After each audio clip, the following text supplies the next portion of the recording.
வணக்கம். தமிழ் பேசும் மக்களின் உரிமை குரலான வீரகேசரியின் இரவு நேர பிரதான செய்திகள். வாசிப்பது அபினேஷ் ஜான்சன், செய்தியாசிரியர் MD லூசியஸ். முதலில் தலைப்புச் செய்திகள். அனுர வடக்கில் ரகசியமாக முன்னெடுக்கவிருந்த செயல் அம்பலம். புலம்பெயர் தமிழர்களிடம் அவசர கோரிக்கை. வெடித்தது சர்ச்சை. போலீஸ் காவலில் இருந்த மற்றொரு இளைஞன் உயிரிழப்பு. அனுரவின் மே தின கூட்டத்துக்கு வருகை தந்த பேருந்துகளால் சர்ச்சை. விசாரணைகள் ஆரம்பம். பாதாள குழு தலைவர் லொகுபெட்டி நாளை இலங்கைக்கு. டான் பிரியசாத்தை சுட்ட துப்பாக்கிதாரி அதிரடியாக கைது. திருப்பு முனையாகிறது விசாரணை. செவ்வந்திக்கு மாறு வேடத்தில் வலை விரித்துள்ள புலனாய்வு அதிகாரிகள். ராணுவம் மறைத்து வைத்துள்ளதாக அனுரவுக்கு கிடைத்த ரகசிய தகவல். புலிகளின் தங்கத்தை பொதுமக்களுக்கு வழங்க உத்தரவு.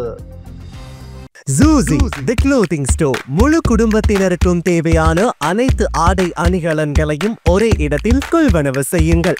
அனைவருக்கும் ட்ரெண்டிங்கான எக்ஸ்க்ளூசிவ் கலெக்ஷன்ஸ் எங்களிடம். கொட்டஹென, ஹேட்டன் மற்றும் வில்லபத்தை புதிய கிளையில். சந்தோஷமான தருணங்களை ஜூசியுடன் கொண்டாடுங்கள். உள்நாட்டு செய்திகள். புலம்பெயர் நாடுகளில் உள்ள மற்றும் காணிகளின் உறுதிகள் இல்லாத தமிழர்களின் வடக்கு மாகாணத்தில் உள்ள காணிகளை ஆக்கிரமிக்கும் பாரிய திட்டம் ஒன்றை அரசு ஆரம்பித்துள்ளது. இதற்கமைய வட மாகாணத்தில் உள்ள 5940 ஏக்கர் காணிகளை அரசு ஆக்கிரமிக்க போகின்றது. இதனை ஒருபோதும் அனுமதிக்க முடியாது என இலங்கை தமிழரசு கட்சியின் பதில் பொது செயலாளரும் முன்னாள் MPயுமான சுமந்திரன் தெரிவித்துள்ளார். இது தொடர்பில் புலம்பெயர் நாடுகளில் உள்ள தமிழர்களுக்கும் அவசர கோரிக்கை ஒன்றை விடுத்துள்ள அவர், புலம்பெயர் நாட்டில் உள்ளவர்களிடம் ஓர் அன்பான கோரிக்கையை முன்வைக்கின்றோம். உங்களுக்கு இங்கே காணி இருக்குமானால் தயவு செய்து இங்கு வந்து அல்லது சட்டப்பூர்வ அட்ரோனிக் தத்துவக்காரரை நியமித்து காணி உரிமைகளை பாதுகாக்க வேண்டும். அப்படி காணியில் அக்கறை இல்லை என்றால் இங்கு காணி இல்லாத எமது மக்களுக்கு இனாமாக அதனை எழுதி கொடுங்கள். தயவு செய்து உங்களின் காணிகள் அரச காணிகளாக போவதை அனுமதிக்க வேண்டாம். இந்தியாவிலே தற்போது 1 லட்சத்தை அண்மித்த எமது மக்கள் இருக்கிறார்கள். சர்வதேச சட்டத்தில் அவர்கள் அகதி என்றே இருக்கின்றார்கள். ஒரு நாட்டு மக்கள் இன்னொரு நாட்டிலே சர்வதேச வரவிலக்கணப்படி அகதியாக இருக்கின்ற போது அவர்களது நிலங்களை அவர்கள் கைவிட்டு விட்டார்கள் என்று சொல்லி கையகப்படுத்துவது முறையற்ற செயல். இதனை நாங்கள் அனுமதிக்க முடியாது. மார்ச் 28ஆம் திகதியிடப்பட்ட இந்த வர்த்தமானி அறிவித்தல் 2 தினங்களுக்கு முன்னர் தான் அம்பலமாகியுள்ளது. இதனை அரசு வாபஸ் பெற காலக்கெடு மே 28 வரை வழங்குகின்றோம். அந்த திகதிக்குள் இந்த வர்த்தமானியை அரசு வாபஸ் பெறாது விட்டால் ஏனைய தமிழ் தேசிய கட்சிகள் மற்றும் மக்களை இணைத்துக் கொண்டு அந்த வர்த்தமானி அறிவிப்புக்கு எதிராக சாத்வீக முறையில் பெரும் சட்ட மறுப்பு போராட்டம் ஒன்றை முன்னெடுப்போம். இது தனித்து தமிழரசு கட்சி முன்னெடுக்க போகின்ற போராட்டம் அல்ல. ஒட்டுமொத்த முழு தமிழ் இனமும் தமிழ் கட்சிகளும் ஒன்று சேர்ந்து எடுக்க போகின்ற போராட்டம். தமிழ் மக்கள் தங்கள் உரிமைக்கான போராட்ட எழுச்சியை தங்கள் நிலங்களை காப்பதற்காக முன்னெடுக்க வேண்டிய ஒரு தேவை வந்துள்ளது. தமிழ் இனத்தின் கருத்தை இந்த போராட்டம் மூலம் முழு உலகுக்கும் நாம் முன்வைப்போம் என்றார்.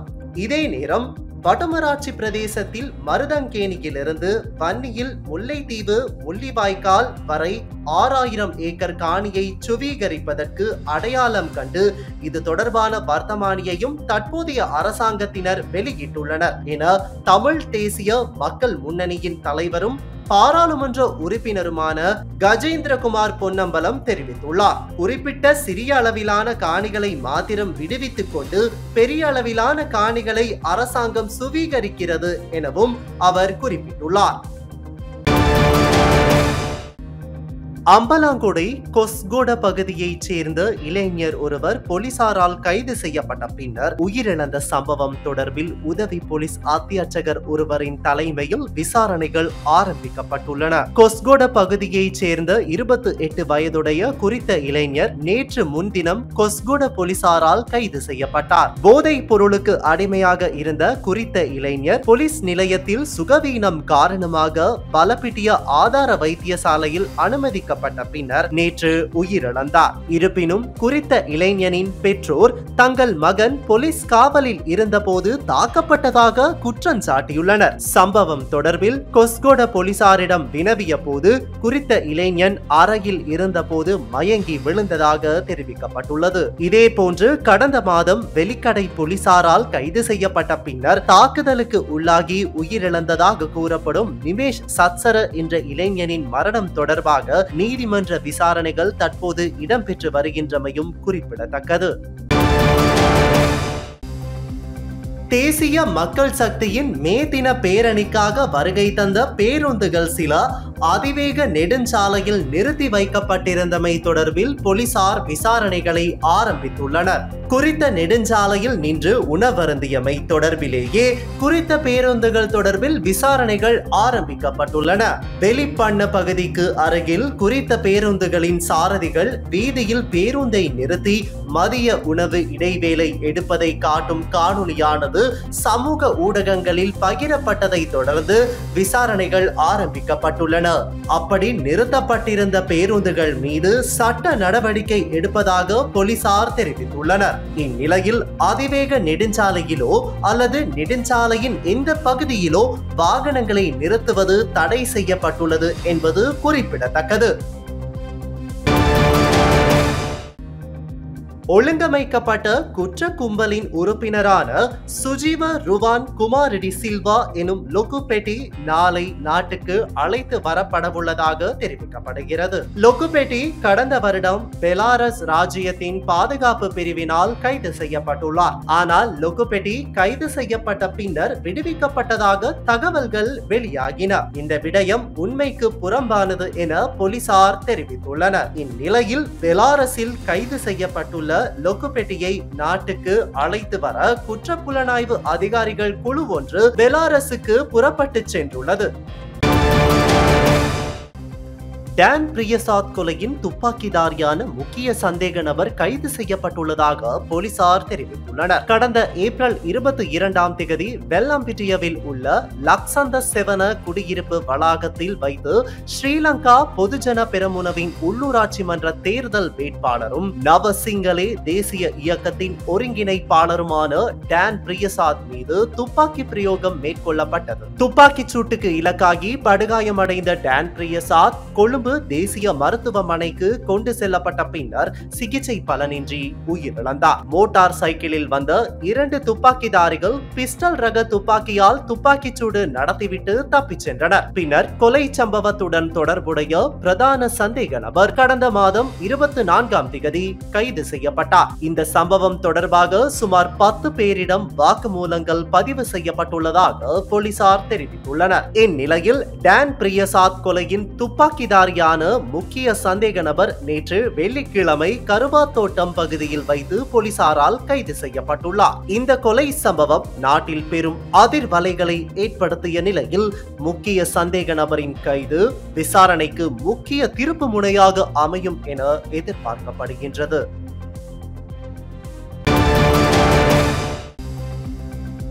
தலைமறைவாகியுள்ள முன்னாள் ராஜாங்க அமைச்சர் பிரசன்ன ரணவீர மற்றும் இஷாரா செவ்வந்தியை கைது செய்வதற்கு மாறுவேடங்களில் பல புலனாய்வு குழுக்கள் பல்வேறு பகுதிகளுக்கு அனுப்பப்பட்டுள்ளதாக தகவல் வெளியாகியுள்ளது. கிரிபாத்கொட பகுதியில் போலி பத்திரத்தை பயன்படுத்தி அரசாங்க நிலத்தை விற்பனை செய்த வழக்கில் முன்னாள் ராஜாங்க அமைச்சர் பிரசன்ன ரணவீரவை கைது செய்ய மகர நீதவான் காஞ்சனா நிரஞ்சலா டி சில்வா சமீபத்தில் உத்தரவு பிறப்பித்திருந்தார். அதனைத் தொடர்ந்து பிரசன்ன ரணவீரவை கைது செய்வதற்காக நாடு முழுவதும் 10 சந்தேகத்திற்கிடமான இடங்களில் சோதனை நடத்தப்பட்டுள்ளதாகவும் இதுவரை அவர் குறித்து எந்த தகவலும் இல்லை என்றும் குற்றப்புலனாய்வு திணைக்களம் தெரிவித்துள்ளது. அதன்படி மாவரமாண்டிய, கிரிபாத்கொட, கிரிலாவல, நீர்கொழும்பு, கம்பஹா, கலனி மற்றும் வத்தலை உள்ளிட்ட 10 பகுதிகளில் சோதனை நடத்தப்பட்டதாக கூறப்படுகிறது. இதற்கிடையில் கொழும்பில் உள்ள புதுக்கடை நீதிமன்றினுள் பாதாள உலக தலைவர் கணேமுல்ல சஞ்சீவ கொலை தொடர்பாக தேடப்படும் இஷாரா செவ்வந்தியை கண்டுபிடிக்க நாடு முழுவதும் சுமார் 200 இடங்களில் சோதனை நடத்தப்பட்டதாகவும் ஆனால் அவர் பற்றிய எந்த தடயமும் இல்லை என்றும் தெரிவிக்கப்பட்டுள்ளது. முன்னாள் ராஜாங்க அமைச்சர் பிரசன்ன ரணவீர மார்ச் 7ஆம் திகதி முதல் காணாமல் போயுள்ளதுடன் பாதாள உலக தலைவர் சஞ்சீவ சுட்டுக் கொல்லப்பட்ட திகதியான பிப்ரவரி 19ஆம் திகதி முதல் இஷாரா செவ்வந்தி காணாமல் போயுள்ளார். இந்த நிலையில் இருவரையும் கைது செய்வதற்கான விசாரணைகள் தொடர்ந்து நடைபெற்று வருவதாக சிரேஷ்ட போலீஸ் உத்தியோகத்தர் ஒருவர் குறிப்பிட்டுள்ளார். உள்நாட்டு யுத்தத்தின் போது தமிழீழ விடுதலை புலிகள் அமைப்பிடமிருந்து கைப்பற்றப்பட்ட பொது மக்களின் தங்கம் மற்றும் வெள்ளி ஆபரணங்கள் இராணுவத்தினரால் பதில் பொலிஸ்மா அதிபர் பிரியந்த வீரசூரியவிடம் கையளிக்கப்பட்டுள்ளன. நேற்று வெள்ளிக்கிழமை பத்தரமுல்லையில் உள்ள இராணுவ தலைமையகத்தில் குறித்த ஆபரணங்கள் உத்தியோகபூர்வமாக பதில் பொலிஸ்மா அதிபரிடம் ஒப்படைக்கப்பட்டன.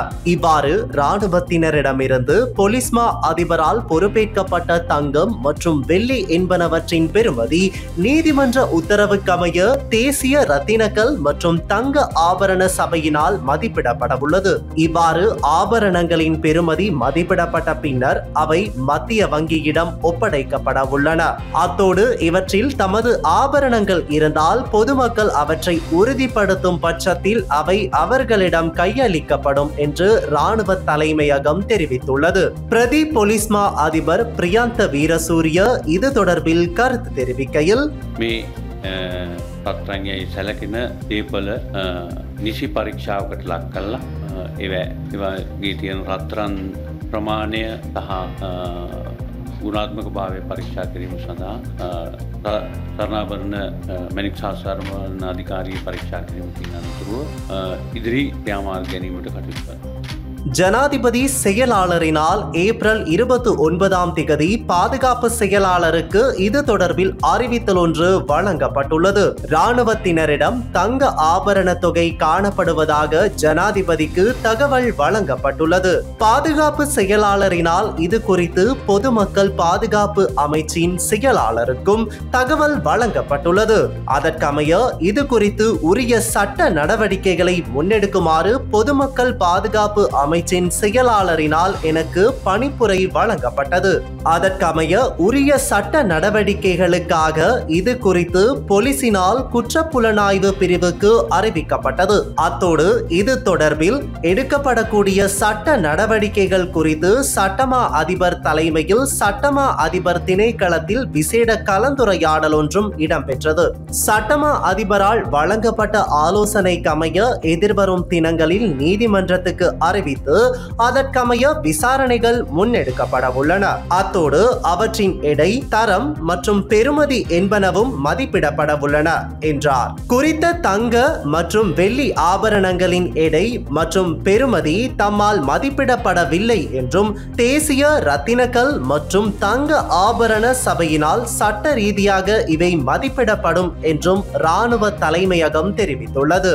எனவே தம்மால் தற்போது அவற்றின் பெறுமதி மற்றும் ஏனைய தகவல்கள் தொடர்பில் கருத்து வெளியிட முடியாது என இராணுவ ஊடக பிரிவு தெரிவித்தது.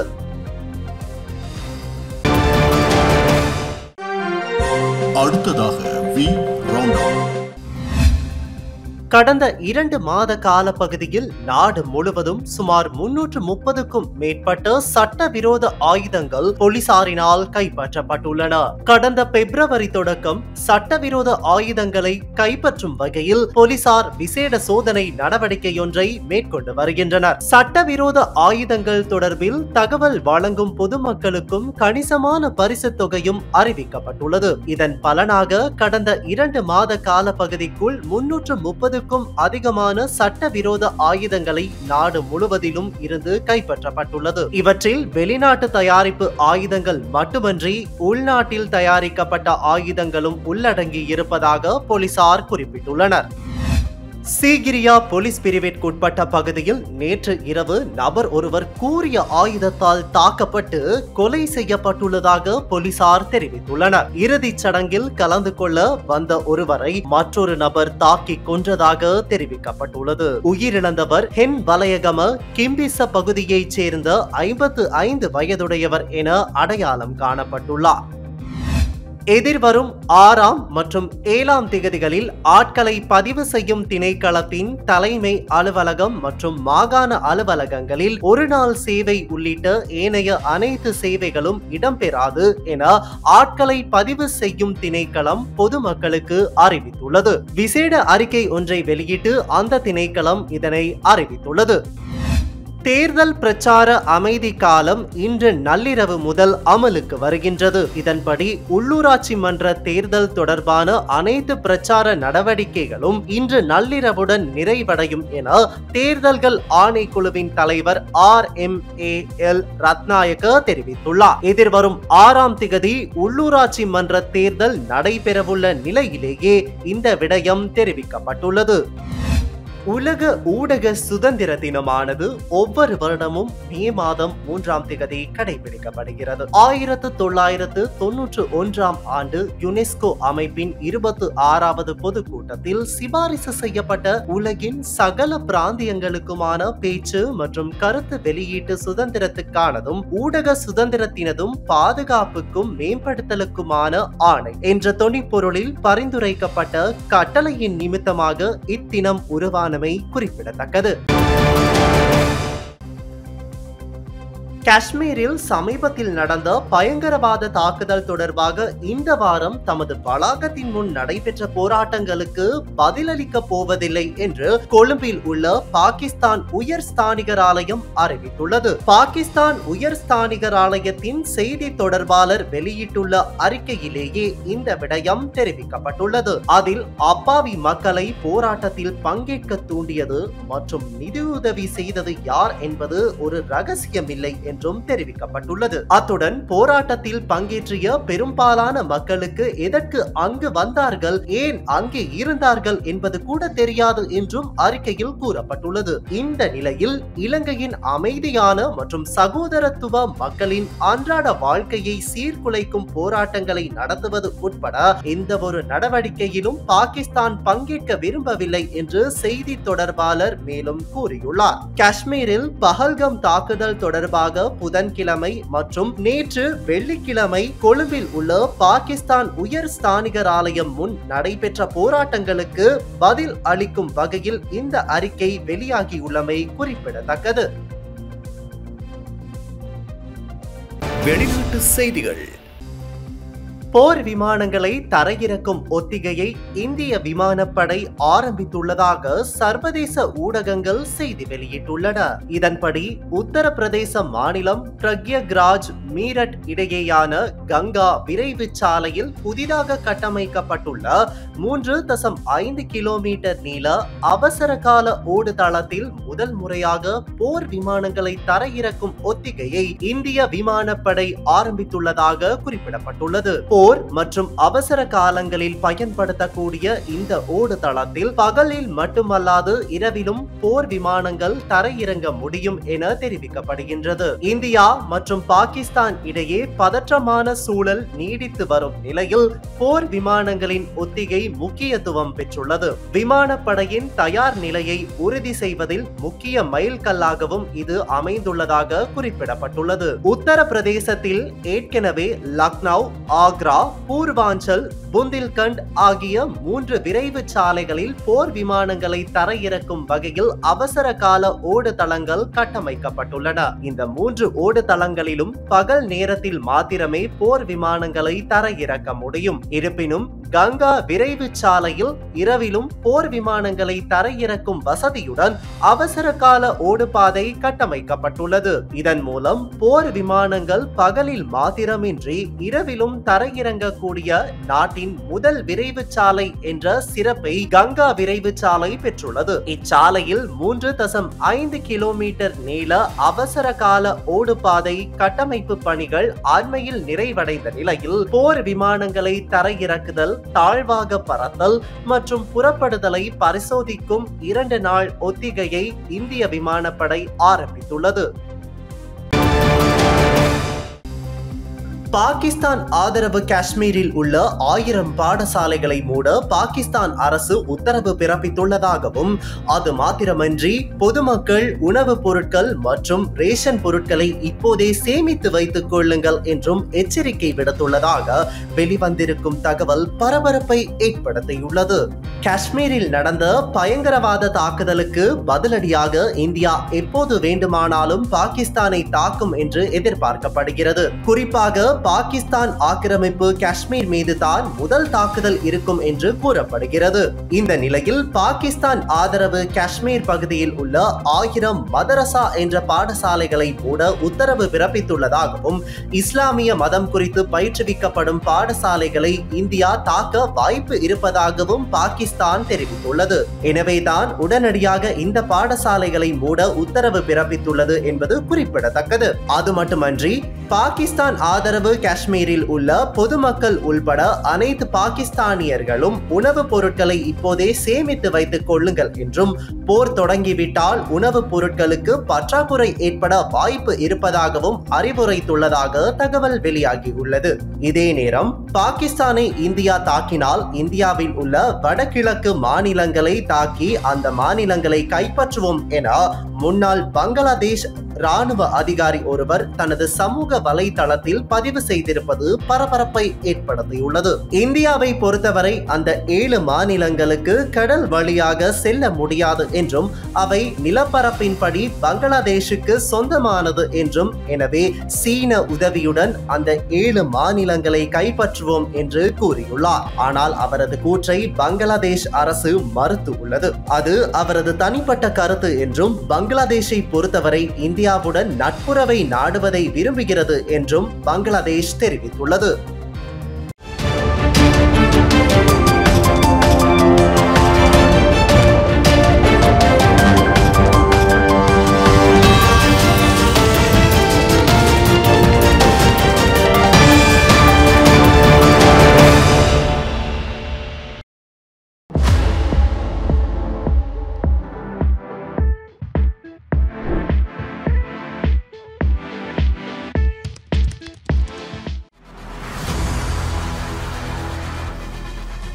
இலங்கையின் முதல் நிலை முதற்கர செய்தி வழங்குனர் வீரகேசரியின் குறுந்தகவல் செய்திகளை உடனுக்குடன் தமிழில் பெற்றுக்கொள்ள டயலாக் வலையமைப்பிலிருந்து REG இடைவெளி வீக்கி என்று பதிவிட்டு 87 960 என்ற எண்ணுக்கு குறுஞ்செய்தி ஒன்றை அனுப்புங்கள்.